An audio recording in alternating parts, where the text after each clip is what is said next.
প্রিয় দর্শক, আমি অরুণাভ প্রধান। আপনারা দেখছেন YouTube channel team dream life. আজকে এমন একটা টপিক নিয়ে আমরা আলোচনা করব যে দিকটা খুব জরুরি, অথচ বড় বিজনেসের স্কোপ থাকা সত্ত্বেও মাত্র দেখা যায় 2 to 3% মাত্র অ্যাডভাইজার এখানে কাজ করেন, অথচ বিরাট সম্ভাবনার একটা দিক আছে। এটা হচ্ছে কি ম্যান ইন্স্যুরেন্স, এমপ্লয়ার এমপ্লয়ি এবং পার্টনারশিপ ইন্স্যুরেন্স। এই তিনটে টপিক আমরা খুব সংক্ষেপে একটু আলোচনা করব। অবশ্যই প্রয়োজন পড়লে বা আপনারা চাইলে পরে বিশদে এক একটা টপিক নিয়ে আলোচনা করা যাবে। আমি আগেই ডেকে নিই ড্রিম লাইফ অ্যাডভাইজারি কর্ণধার শুভ্রকান্তি দাসকে। শুভ্র, ওয়েলকাম। শুভ্র, তুমি বহুদিন ধরে ইন্স্যুরেন্স ফিল্ডে আছো এবং অনেক বড় বড় কাজও করেছো। 1 কোটি, 2 কোটি বা 5 কোটির কাজও করেছো। তুমি বিভিন্ন ক্ষেত্রে ব্যক্তিগত ছাড়াও একটা কোম্পানির ক্ষেত্রেও কাজ করেছো, যেমন কিম্যান ইন্স্যুরেন্স বা এই পার্টনারশিপ যেগুলো বললাম, এমপ্লয়ার এমপ্লয়ি। তো এখানে আগে একটু জেনে নেব যে এই কিম্যান, এমপ্লয়ার এমপ্লয়ি এবং পার্টনারশিপ, এই তিনটে বেসিক্যালি কি এবং তার সম্ভাবনা কি আছে। একদম।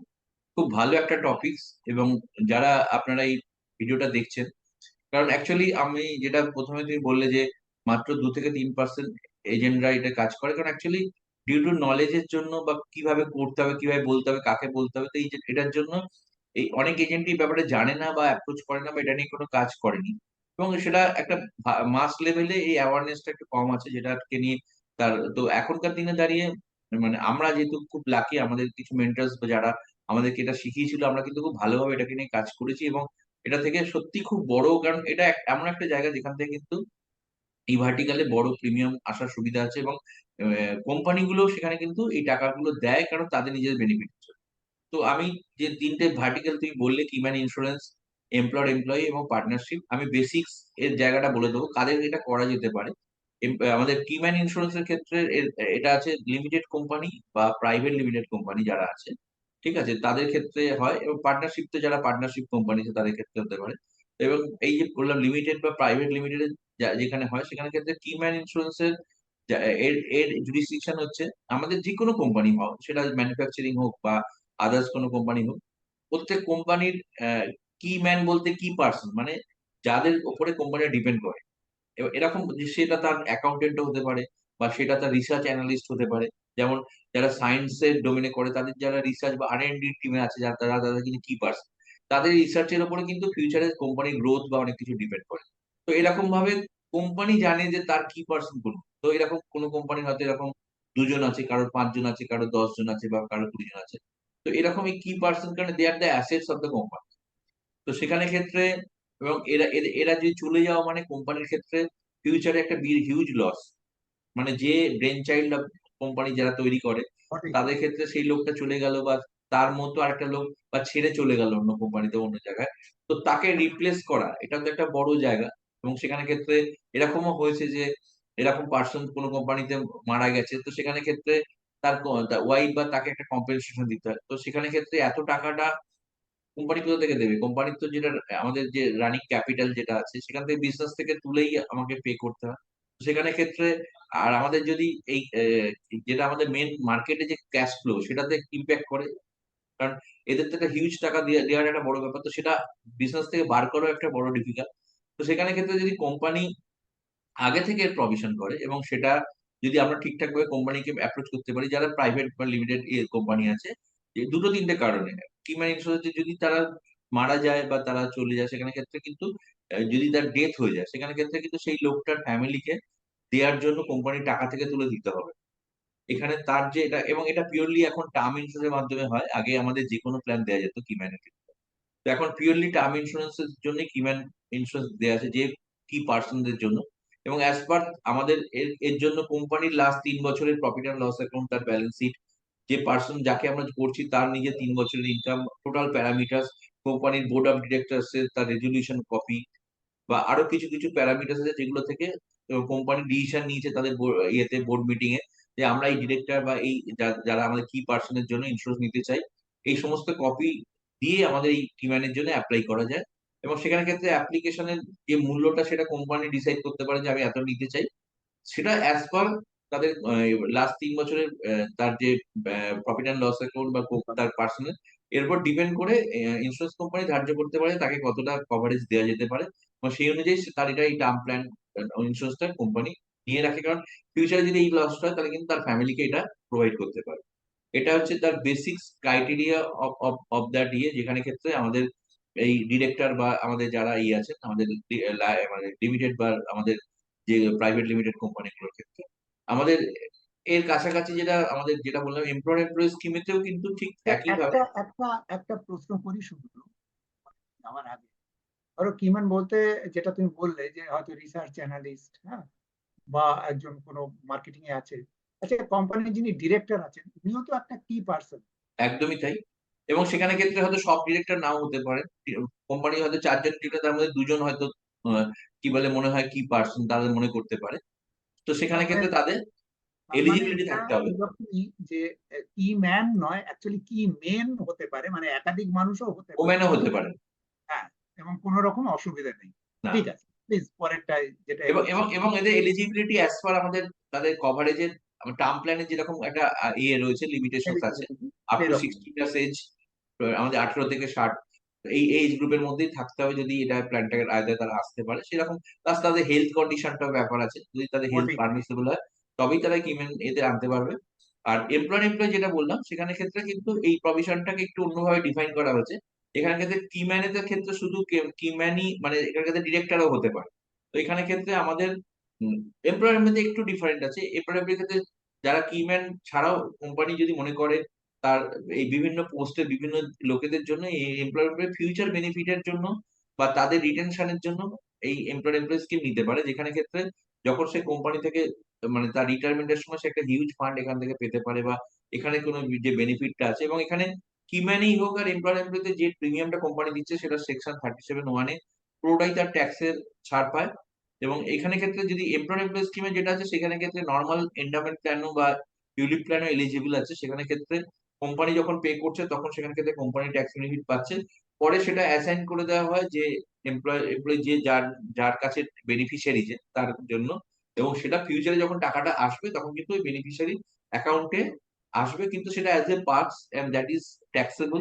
এবং তখন তার যা ট্যাক্স হবে সেই অনুযায়ী কোম্পানি বা আইদার যে পার্সন রিসিভ করছেন তিনি ট্যাক্স দিয়ে ওই টাকাটার পুরো বেনিফিশিয়াল হতে পারে। এটা আমাদের এমপ্লয়ি স্কিমের ক্ষেত্রে এই ডেফিনিশনটা আছে। দুটোর ক্ষেত্রেই আমাদের যেটা আছে সেটা অ্যাজ পার আন্ডাররাইটিং গাইডলাইন অনুযায়ী করতে পারে। তো এখানে ক্ষেত্রে আমাদের এরকম ধরনের লিমিটেড বা private limited company, limited company তো অনেক বড়, হয়তো তার অ্যাক্সেস পাওয়া ডিফিকাল্ট, কিন্তু এরকম ছোট ছোট প্রাইভেট লিমিটেড কোম্পানি প্রচুর আছে বা পার্টনারশিপ কোম্পানি প্রচুর আছে। আমি পার্টনারশিপ কোম্পানিটার আগে এটা একটু বলিনি, তারপর পার্টনারশিপটার সম্বন্ধে বলছি। এই এই এই যারা প্রাইভেট লিমিটেড কোম্পানির ক্ষেত্রে আমাদের 2 জন 3 জন 4 জন ডিরেক্টর, তারা যদি স্যালারিড মোডে থাকে, অনেকে আছে যারা ডিরেক্টর আছে স্যালারি নাই, এবং তাদের যদি শেয়ার হোল্ডিং নিজস্ব ইন্ডিভিজুয়াল শেয়ার হোল্ডিং যদি আমাদের 50% এর নিচে থাকে, মানে নিজস্ব শেয়ার হোল্ডার নয়, তাহলে কিন্তু সেক্ষেত্রে মানে তাদের ফ্যামিলি শেয়ার হোল্ডিং যদি 50% নিচে হয় এবং ওন শেয়ার হোল্ডিং 30% বা তার লেস হয়, তাহলে কিন্তু সেও কিন্তু এই এমপ্লয় স্কিমে আসতে পারে। এবং সেখানে ক্ষেত্রে কোম্পানি তার জন্য পে করে তাকেও ফিউচারে এই বেনিফিটটা দিতে পারে, যেটা এর এমপ্লয় এই ধরনের ইনভেস্টমেন্ট কিমেন ছাড়াও এই জায়গাটা রেখেছে।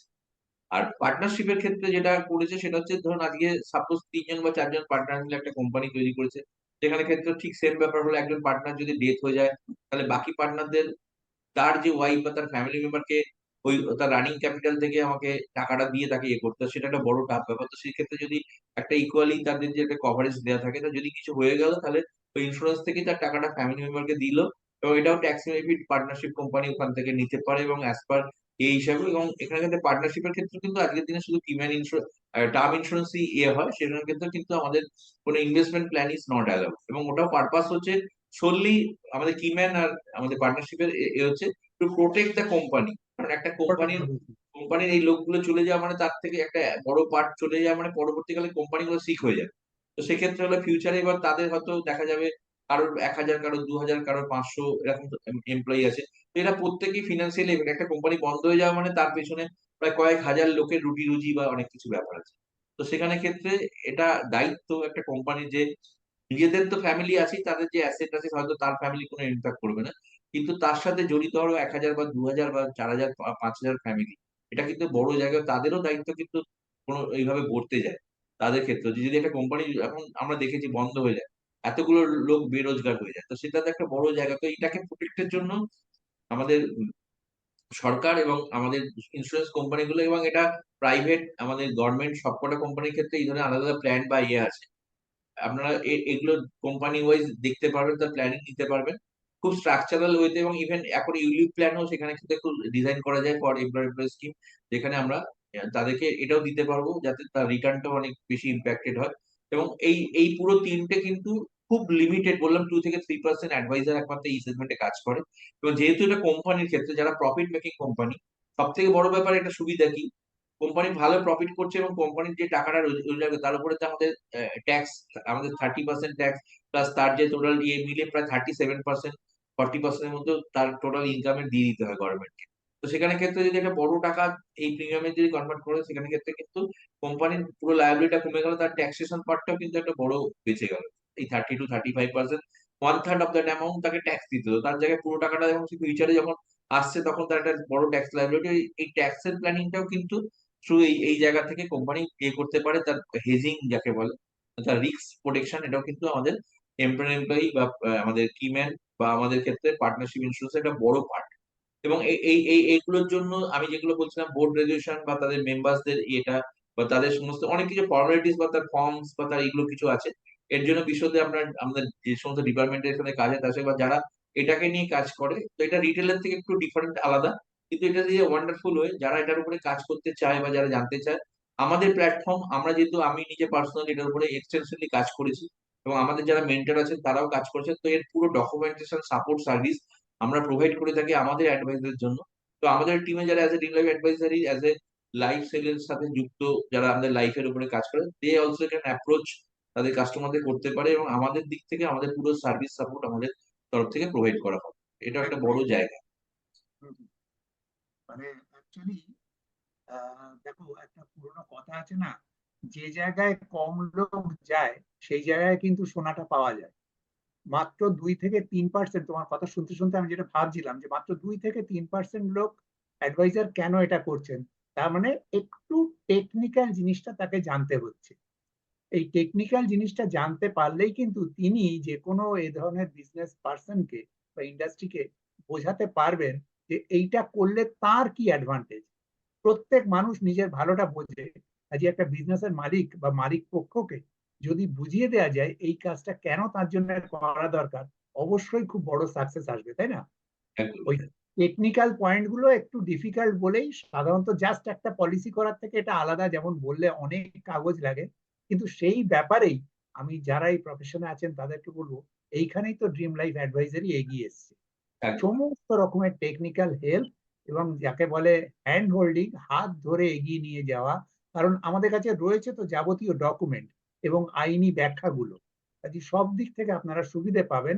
শুধু চলে আসুন, আমাদের সাথে হাত মেলান এবং একসাথে এগিয়ে চলুন যাতে এই ধরনের বড় বড় পলিসিগুলো আপনারা নিজেই করতে পারেন। আর যতক্ষণ অবধি কিন্তু সাবস্ক্রাইব না করে থাকলে ইমিডিয়েট করে রাখুন, এবং আমাদের এই প্রোগ্রাম ভালো লাগলে লাইক করুন, আরো কি কি জানতে চান সে ব্যাপারে কমেন্ট করুন এবং সবাইকার কাছে শেয়ার করুন, যার ফলে অনেকে উপকৃত হবেন। তো খুব শীঘ্রই ফিরে আসছি এরকমই আর একটা ইনফরমেটিভ সেশন নিয়ে। ততক্ষণ অবধি থ্যাংক ইউ শুভ্র, আপনাদেরকেও থ্যাংক ইউ সাথে থাকার থ্যাংক জন্য। ইউ। নমস্কার।